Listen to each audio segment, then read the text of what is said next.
At sa ibang balita, sa kabila po ng pananahimik ng Bulkang Mayon, pinangangambahan ng PHIVOLCS ang biglaang pagputok nito. Ganito rin kasi ang naging behavior ng bulkan bago ito pumutok noong 1984. At mula sa Albay, saksi si Claire Delfin.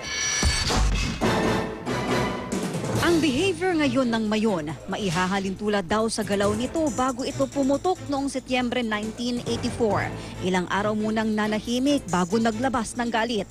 Nagluwa ito ng mainit na lava, buhangin, gas at abo o pyroclastic flow. Wala namang nasawi noon pero aabot sa 73,000 residente ang inilikas. Ganito rin daw ang naging pattern noong 2001 eruption.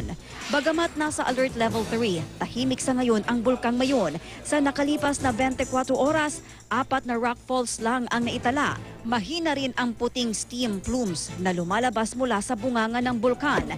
Bumaba rin ang level ng sulfur dioxide flux, nasa 569 tons ngayon kumpara sa 1,048 tons nung Lunes. 84, there's a lull of about 2 weeks. And very early in the morning, there was a big explosion that occurred. Bantay sarado pa rin ang 6-kilometer radius permanent danger zone at ang 7-kilometer extended danger zone sa southeastern part ng bulkan. At dahil inaasang tatagal pa ang pananatili ng mga residente sa evacuation centers, pinag-aaralan na ngayon ang pagtatayo ng conjugal room sa evacuation centers para sa mga mag-asawa at maging ang pagbibigay ng access card sa kanila sa mga hotel o inn. Ito raw ay bahagi ng psychosocial care ng gobyerno upang mabigyan ng kinakailangang privacy ang mga mag-asawang evacuee. Isa rin daw kasi ito sa mga rason bakit bumabalik sa kanilang bahay ang mga evacuee.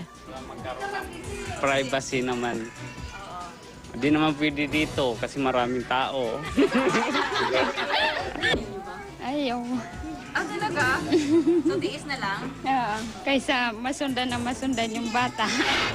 May programa rin sa mga batang inilikas para makabalik na muli sa kanilang pag-aaral tulad sa Kamalig North Central School na nabigyan ng tents para gawing classroom. Pero ang kalaban naman, matinding init habang nagkaklase. Ang lokal na pamahalaan naman ng Ligao City, video singing contest ang handog sa mga bata. Ang aliw na nakukuha nila sa simpleng kantahang ito, malaking bagay para mapawi ang mga hamong kinakaharap ng buhay evacuee. Ako si Claire Delfin, ang inyong saksi.